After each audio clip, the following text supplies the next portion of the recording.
টাকা না থাকলে তো আপনার সংসারেও আপনার দাম নেই। আপনার কথা কেউ শুনবে না। আমরা এরকম অনেক ঘটনা YouTube, Facebook এ দেখতেছি যে বৃদ্ধ বাবা-মাকে তার সন্তানরা ঘর থেকে বের করে দিচ্ছে।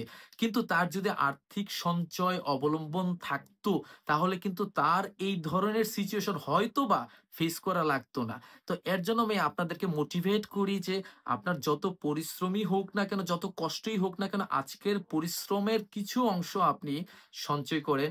সেই সঞ্চয়ের টাকাটা সরকার অনুমোদিত যে সকল আর্থিক প্রতিষ্ঠান আছে, সে সকল জায়গায় আপনি জমা রাখেন। এখানে মুনাফা কত বেশি পাবেন সেটা নিয়ে আপনারা খুব বেশি চিন্তিত না থেকে টাকাটা যেন নিরাপদ থাকে তার জন্য আমি বলছি সরকার অনুমোদিত প্রতিষ্ঠানগুলোতে আপনি বিনিয়োগ করে রাখেন এবং ভবিষ্যতে আপনি যে দিনগুলোতে অসুস্থ থাকবেন, আপনার পাশে কেউ থাকার মতো থাকবে না, তখন কিন্তু এই সঞ্চয়টা আপনার পাশে আপনার সন্তানের মতো হয়ে আপনাকে সাপোর্ট দিবে।